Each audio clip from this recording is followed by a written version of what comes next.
Николай Иванович Рыжков, уроженец Донецкой области, бывший директор легендарного Уралмаша, первый заместитель министра тяжелого и транспортного машиностроения СССР и председателя Госплана СССР. С легкой руки журналистов последний премьер империи. Принадлежа к высшей советской элите, он стал частью элиты постсоветской. За плечами многолетняя работа в Государственной Думе и Совете Федерации. В Армении ему поставлен памятник за работу по спасению людей после землетрясения в Спитаке. Еще один неофициальный памятник Рыжкову – уникальный музейный комплекс на Прохоровке, возведенный при его активном участии как председателя попечительского совета «Прохоровское поле». Он многое видел, ему есть с чем сравнивать. Большая жизнь дает ему право на оценки и выводы. Большая жизнь, которую он не называет легкой, но за все благодарит.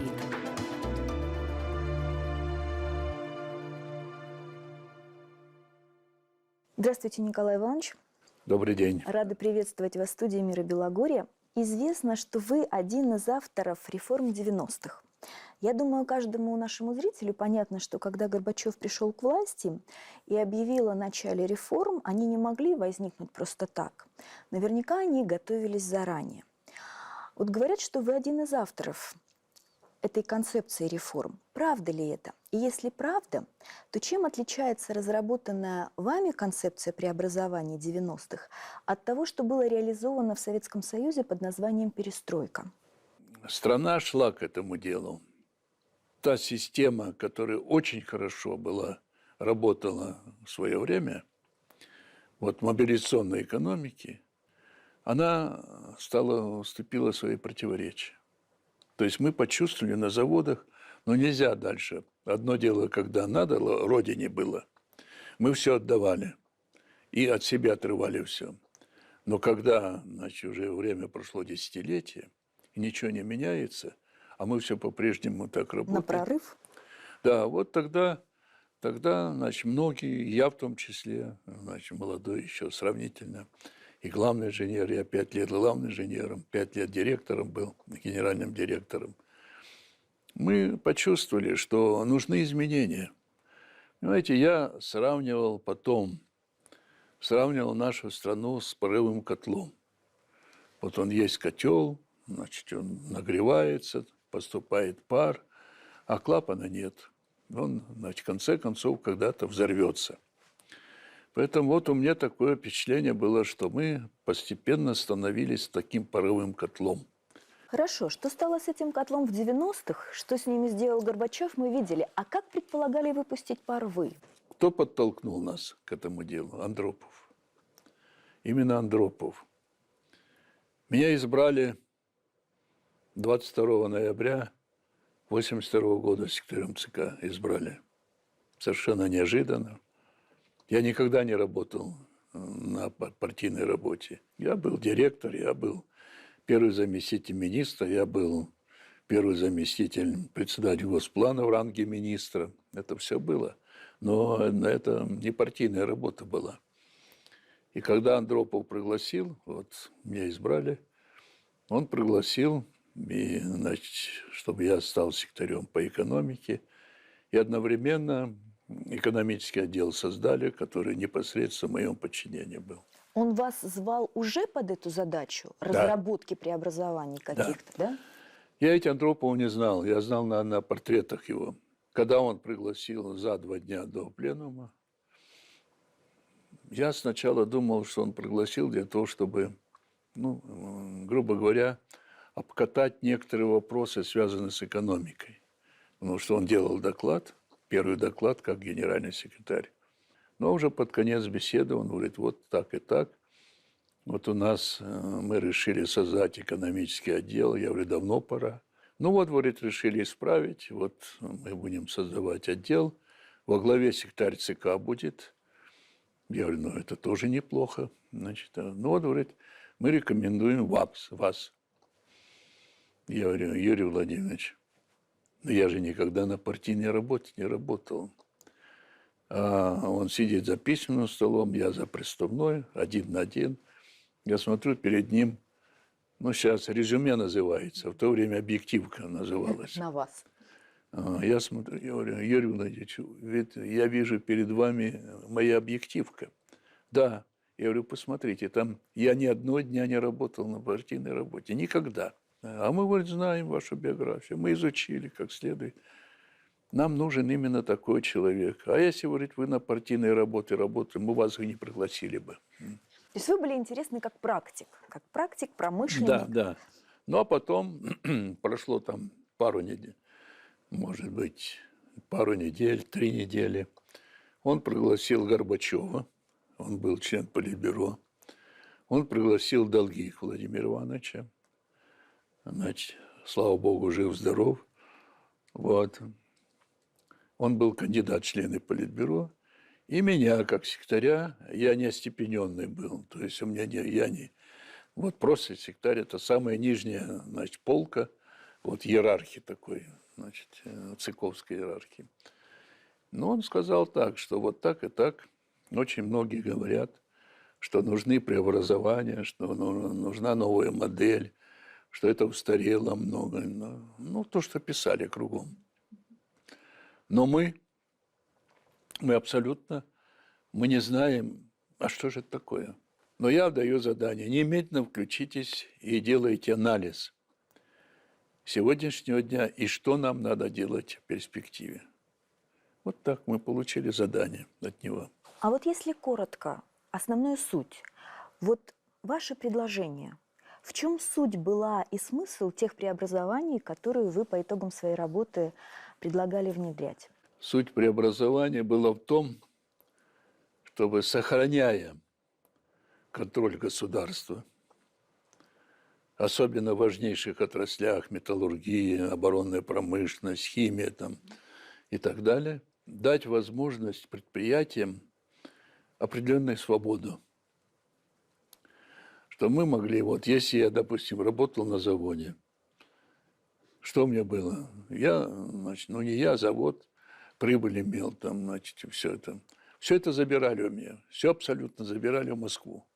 Вот получил я прибыль столько-то, все это в Москву шло.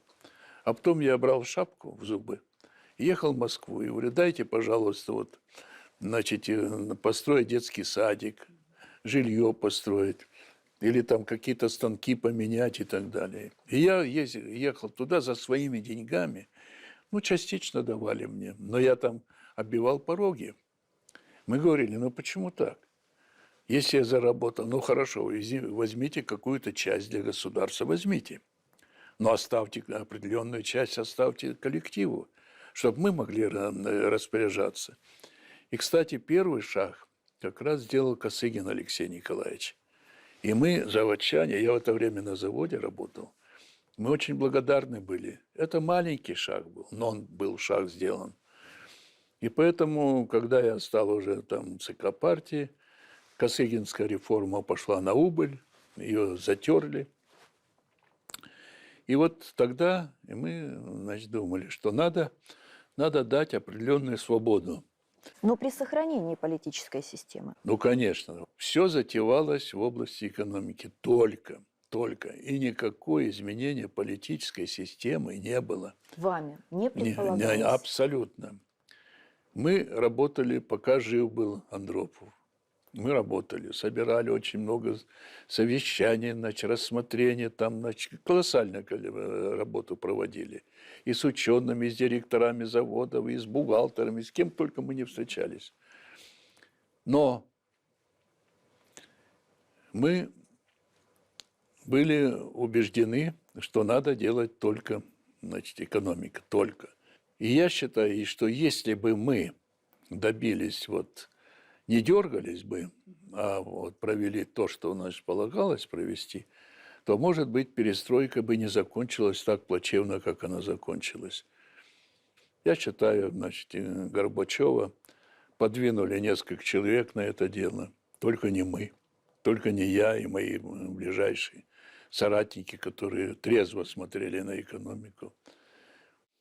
И тогда появилась эта невидимая рука рынка, да? Нет, тогда появилось, что надо, значит, что без реформы государства этого ничего не сделать. Вот такая была формула.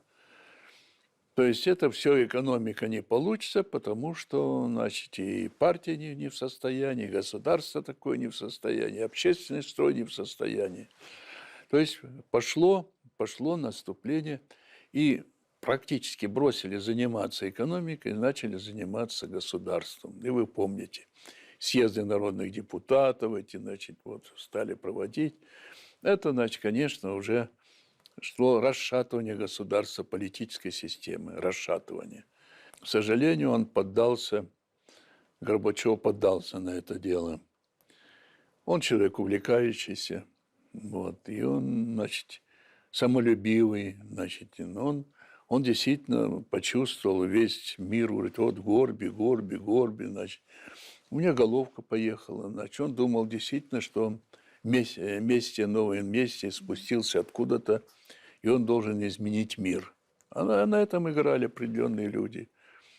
Наиболее умный и коварный, я бы сказал, был Яковлев, который Александр Николаевич, член Политбюро. Он умный был человек, но коварный страшно. Все многое, то, что Горбачев наделал, это его работа. Скажите, а вот как вы относитесь к тому, когда, зная, что вы приложили руку к разработке изначальной концепции преобразований, вас иногда называют отцом перестройки? Вам обидно? Отцом Отцом перестройки. Одним из отцов перестройки. я не был отец. Никогда не. Я был бревно перестройки. Носили плакаты, нарисован путь, написано «Перестройка», поперек лежит бревно с моей физиономией. Вот бревно перестройки. Или показан, значит, так, человек, который в спину всадил нож. И этот человек похож на Рыжкова, значит. Плакаты носили, где написано было. Кстати, я недавно нашел фотографии. Написано «Горбачев, да», «Ельцин, да», «Рыжкова долой». Вот такие плакаты носили. Нет, я был участник перестройки до определенной поры. А потом, значит, уже, как угодно, может быть, и недруг перестройки я стал. Потому что я видел, что мы не туда пошли. А вот когда умер Андропов, заказчик этих преобразований, у вас тогда было ощущение, что все закончилось, что не востребована будет ваша работа? И хотя... 1 год. 1 год. После него, как известно, был Черненко, первый генеральный секретарь. Человек, он больной был, весьма больной. Человек, который, не прошел большой школы, государственной и так далее. Вот так вот выплыл когда-то, значит, где-то с кем-то работал и так далее. Я раза 2 к нему ходил. Поручил Андропу заниматься таким делом. Мы занимались. Сейчас я чувствую, мы никому не нужны. Мы не нужны никому. Поэтому, может быть, мне не стоит и работать в ЦК партии. Я уйду опять куда-нибудь, там, в министерство или куда-нибудь. Нет, ты давай работай, значит, и так далее. Я откровенно сказал, что этот год был потерянный. И Горбачев ходил к нему, и Долгих ходил, и вместе мы ходили к нему. Горбачев больше знал, чем я.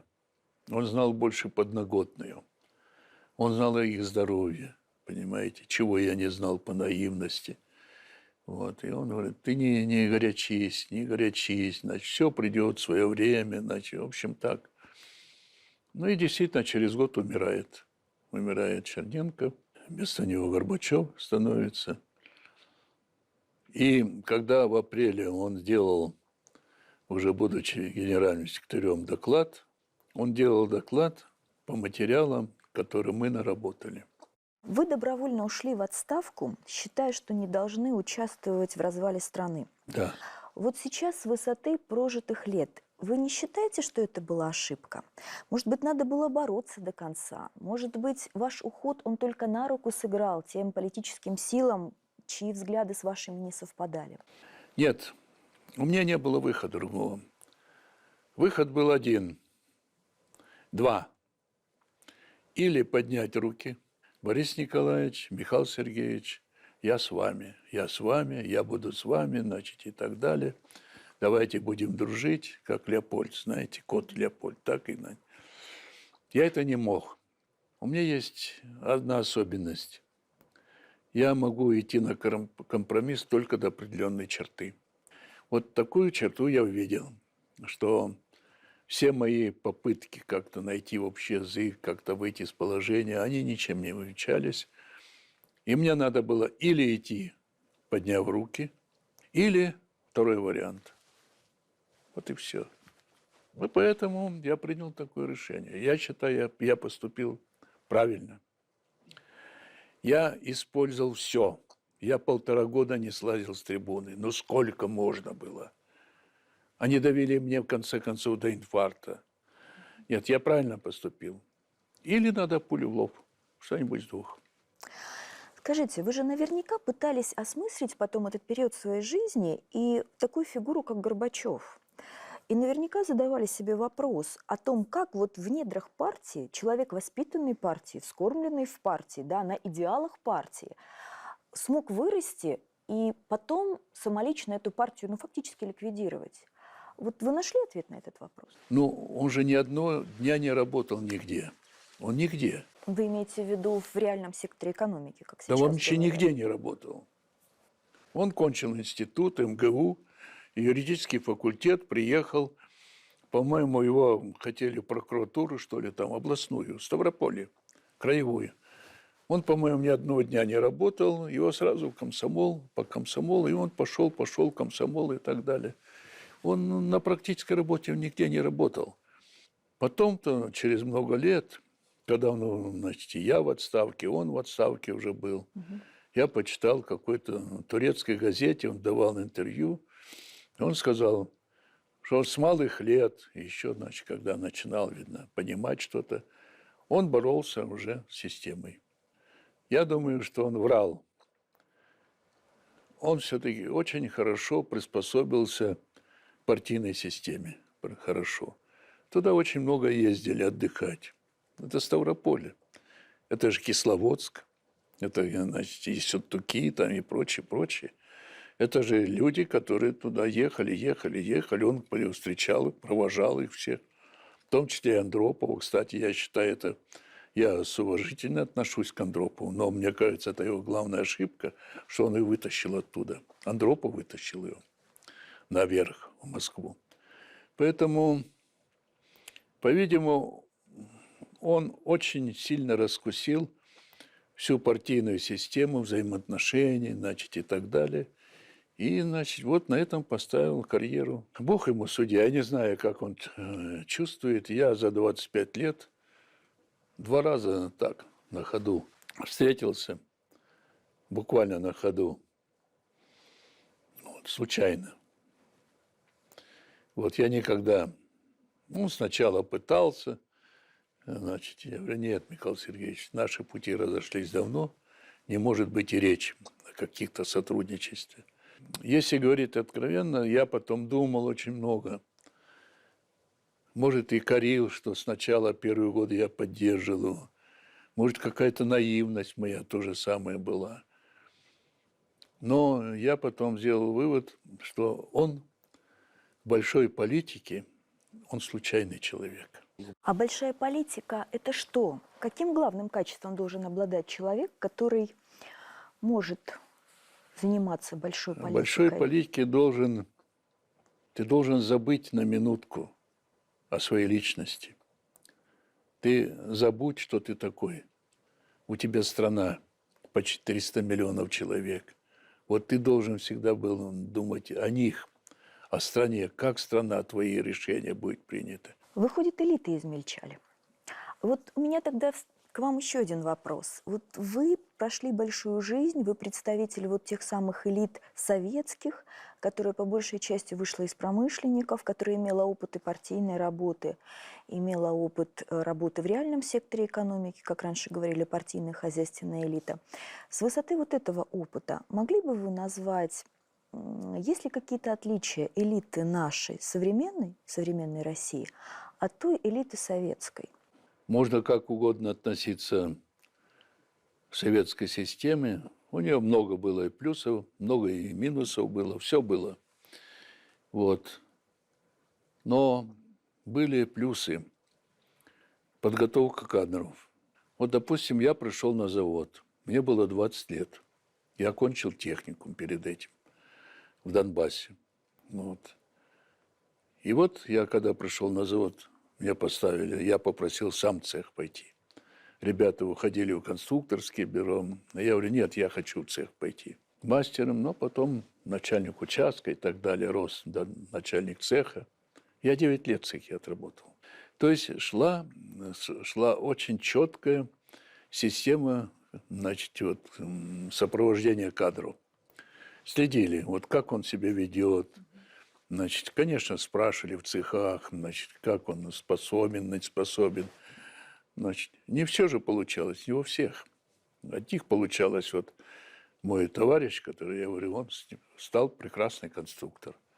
А производственник с него не получался, абсолютно. А другие, наоборот. Выше начинает заместителя директора, это уже министерство. У них свой учет, они смотрели и так далее. До директора завода. Ну, я говорю о своем заводе, потому что он весьма крупный завод. И главного инженера, и директора, ну, генерального директора, значит, так. Нас уже вот утверждала, ну, генерального директора Уралмаш утверждал секретарь ЦК.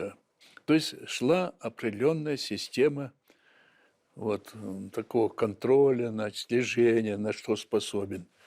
Если вы присмотритесь, вот возьмете биографию советских министров, то, как правило, где-то они становились 40, ну, лет 45. Вот я пришел первым заместителем министра, меня перевели в Москву. Я очень не хотел, но тем не менее перевели. Мне было 45 лет. Все мы поднимались по ступенькам определенным. И поэтому, как правило, все очень были высокой квалификации. Мы прошли все. Если я машиностроитель, то я понимал в этом деле что-то. Если он металлург, допустим, мой приятель какой-то, министр или замминистра, он прекрасный металлург. Он тоже с пацанов начинал, с мастеров. Около ковша там работал и так далее. Сегодня, насколько мне известно, такой системы нет. Я не понимаю, когда, допустим, во главе одного из оборонных заводов Урала, который я хорошо знаю этот завод, сейчас, правда, он ушел, был, значит, газовик.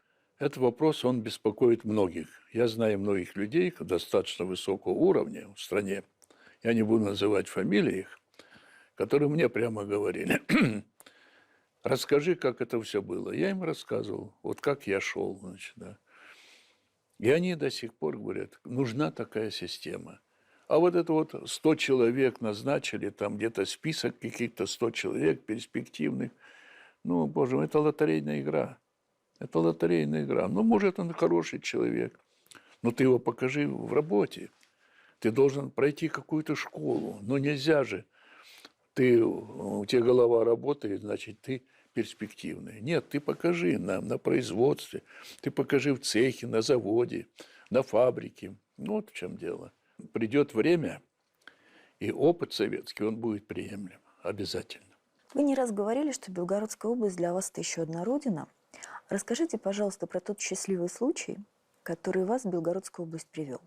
Пономарёв, он был директором этого академии, ну, института сельскохозяйственного. Он позвонил мне и говорит, Николай Иванович, вот вы могли бы приехать все-таки, вы помогали, ну, посмотрите на область.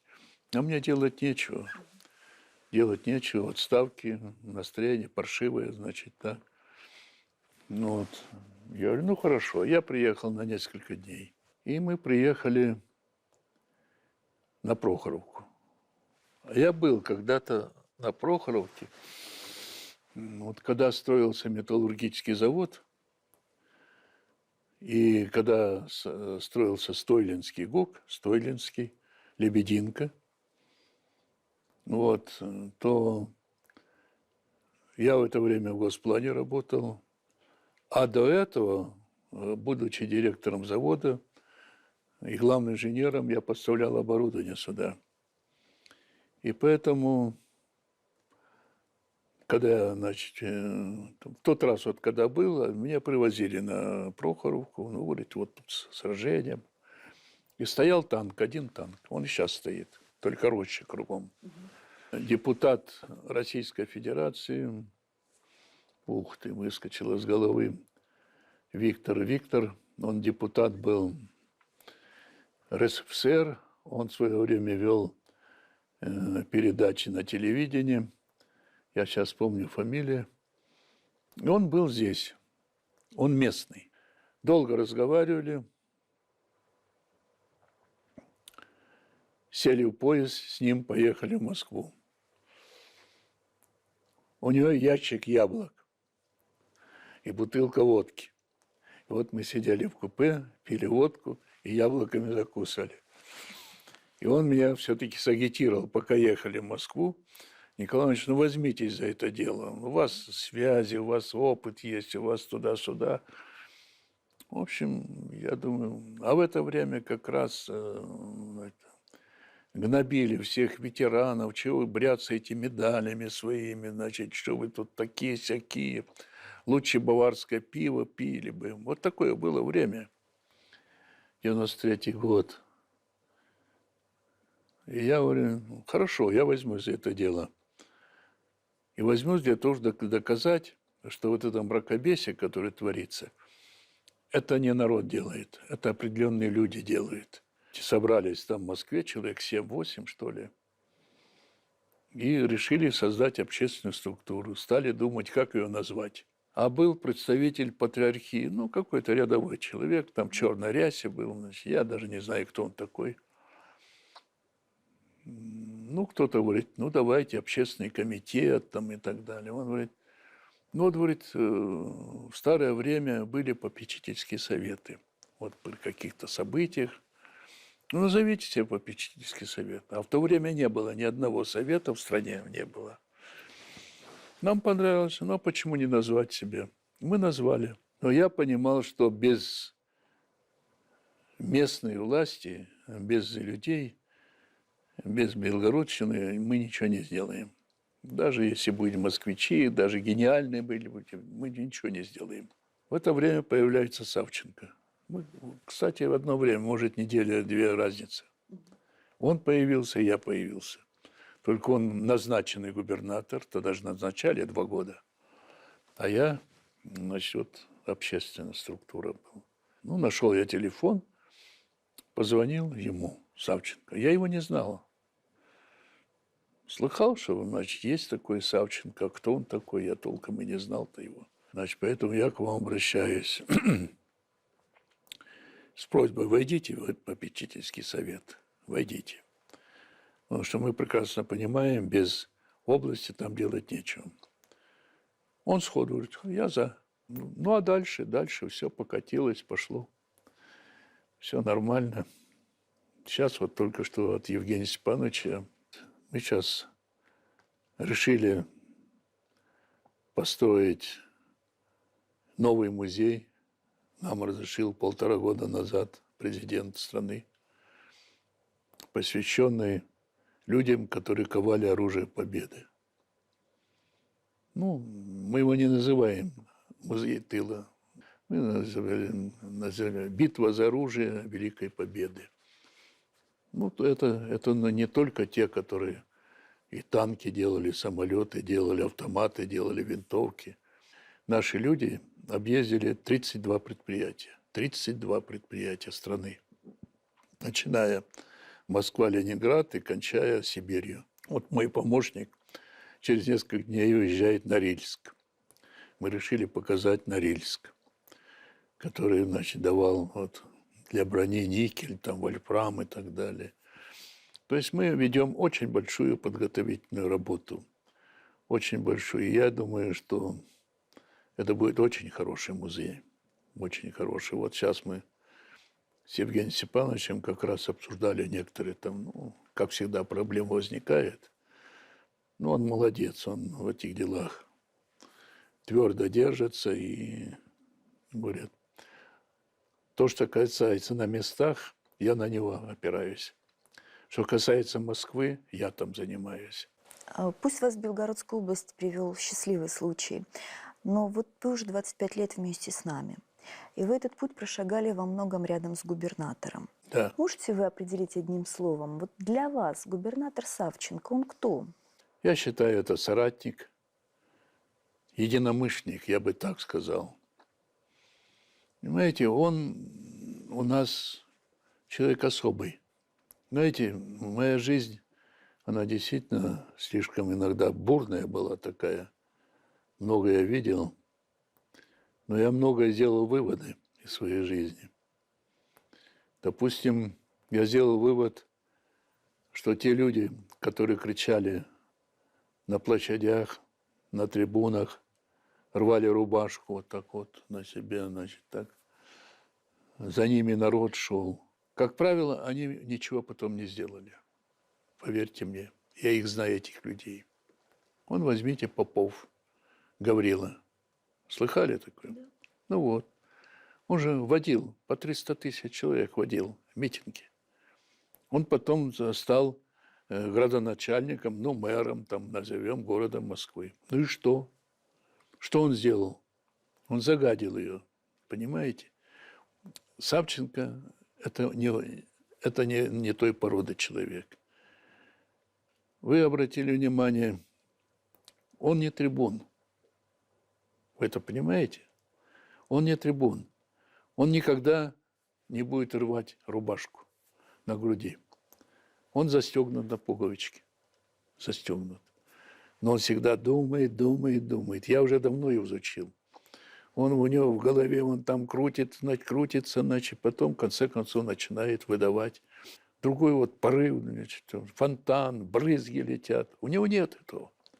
Я думаю, что области повезло, что вот в области такой губернатор. Знаете, я, когда стал поближе в области знакомиться, конечно, я стал спрашивать, а кто были до этого. И вот ну, те люди, которые в центре, вот Курская, Орловская, да, Тульская там и так далее, они в один голос, те люди говорили, что вообще Белгородской области с момента ее рождения, 1954 года, ей везло с руководителями. Они так говорили. Ну, я некоторых знал, Трунова я знал Васильев, значит, так, он потом министром у меня работал, Васильев. Вот. Ну и вот, значит, последняя плеяда – это Евгений Степанович. Поэтому, я думаю, это то, что он на протяжении вот четверти века руководил, вот, это большое дело. Скажите, за какую черту вы Савченко уважаете больше всего? И есть ли в нем такая черта, за которую вы его, может быть, по-отечески ругаете? Во-первых, он как человек очень порядочный, весьма порядочный человек. Знаете, он не каверзный человек. У него нет вот кому-то, значит, подсолить, кому-то там плохо сделать. Хотя я понимаю, руководить это не значит обниматься со всеми. Всякое в жизни бывает. Но сказать, что у него это ярко проявляется, вот какие-то диктаторские наклонности, у него нет этого. У него нет. Вот поэтому я его уважаю за его ум. Я знаю, что у него в голове он все время думает. Он все время думает, поймите, вот он он все время думает, что это выйдет рано или поздно. Выйдет обязательно. Ну, в виде каких-то предложений. Есть что-то, за что вы его все-таки корите? Неужели есть люди, которые нет никаких пятнышек? Да нет таких.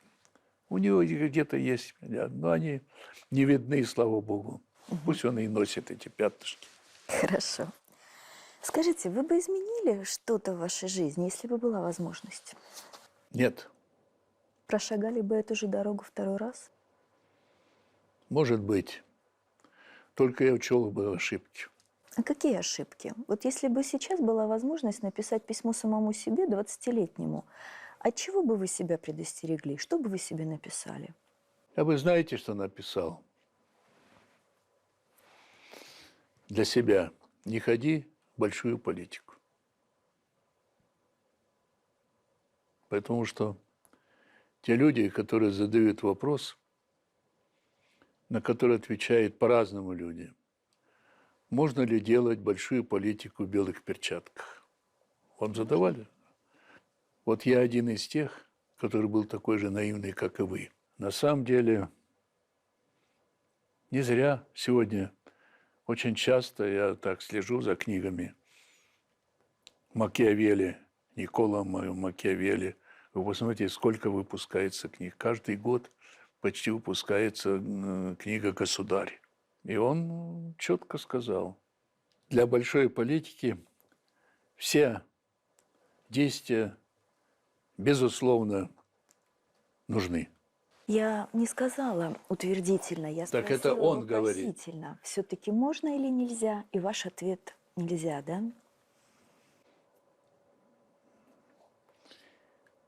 Можно пытаться, но конец будет такой, как со мной был. Тогда еще один вопрос задам. Вы человек, который испытал и взлет власти практически на самую вершину, в масштабах страны, но выше практически уже некуда. И вы человек, который испытал падение. Вы имеете все основания судить. Власть для человека – это что? И как себя чувствуешь, когда опускаешься в самый низ? Я помню, в одном из интервью у вас спросили, как вы себя чувствовали, когда на демонстрациях носили ваши портреты в качестве члена Политбюро. Так вот, как себя чувствуешь и там, и внизу? И что для вас власть? Это искушение, это демон, который тобой завладевает, это испытание, это возможности, быть может, которые перед тобой открываются. Что такое власть? Пока Тэтчер еще жива была, у нее спрашивали, я просто читал где-то, когда она уходила от власти, ну, она тоже видела власть, потом уходила. Она сказала примерно так, не верьте никому, что уход из большой власти – это простой уход. И вы не верьте, что вот уход с большой политики – это как перчатки поменять. Нет. Даже мне, человека не очень властолюбивого, это не так-то просто проходило. Ну, черт знает, сказать, власть – это наркотик. Может быть, какой-то легкий наркотик, а может и тяжелый наркотик, не знаю. Я никогда не пробовал ни то, ни другое. Но есть такое выражение в литературе – вдруг замолкли все телефоны. Это самое страшное. То есть ты чувствуешь, что ты не востребован оказался. И Прохоровка, и Белгородская область, может, и спасла меня в какой-то степени. Я просто потерял много своих товарищей, министров, с кем я работал. Они хорошие, нормальные люди. Мы все абсолютно оказались невостребованы. Мы в один день оказались невостребованы. К сожалению, многие мои товарищи не выдержали это все. Некоторые замкнулись, просто замкнулись, знаете, вот замкнулись ни туда, ни сюда, и они быстро ушли в мир иной. Некоторые спились. Вот отдушина в виде Прохоровки, и в целом потом, значит, вот уже депутат, там, член Совета Федерации и Белгородской области, ну, в конце концов, может, они и спасли меня, спасли по-настоящему. Николай Иванович, в одном из интервью вы как-то сказали, что я думаю, что космос и Бог – это одно и то же. Что вы имели в виду? Это то, что я сказал. Вот вы когда-нибудь задумывались над таким выражением? Такой-то ученый Иван Иванович открыл такой-то закон. Значит, слово «открыл». Значит, кто-то его спрятал. Кто-то спрятал. Кто спрятал туда? Кто спрятал, что мы 1000 лет все открываем, значит, вот открываем потихоньку забираем оттуда? Кто? Эволюция, когда, может, с какого-то микроба, значит, стало, значит, все это. Может быть и так. Но кто это микробы? Кто первый микроб сотворил? Воздух и так далее. А воздух кто сотворил? И такой вот вопрос за вопросом идет. Религия говорит, есть Бог. Одни его рисуют с бородой, его никогда никто не видел. Если Иисус Христос, это все-таки был человек. Может быть, он не такой был, как вот сейчас нарисован, но он был. Он реально существовал, Иисус Христос. Значит, там 2000 с гаком лет, он был реальный человек. Но он Сын Божий, он не Бог. Это бабушки сегодня говорят, Иисус Христос – это Бог. Он не Бог, он Сын Бога. А Бог, кто это такой? Его никогда никто не видел. Но все считают, что вот есть высший какой-то разум там, в виде Бога, который сотворил все это. Вот. Ученые говорят, это нет, это не Бог, это космос. Ведь они говорят одно и то же, только по разным названиям. Понимаете, много в жизни такое, что не познано. И я думаю, что это специально создано, чтобы все-таки будущее поколение, а мы надеемся, что еще долго человеческая жизнь будет, чтобы они все время творили, чтобы они все время думали, чтобы они все время разгадывали. Я думаю, это специально сделано, спрятано, чтобы, значит, ищите. Николай Иванович, самое главное, за что вы благодарны судьбе? Я благодарю судьбе за каждый прожитый день. Я прожил сложную жизнь, иногда тяжелую, но интересную. Я прошел этот путь, я не жалею. Спасибо, Николай Иванович. Всего доброго, спасибо вам.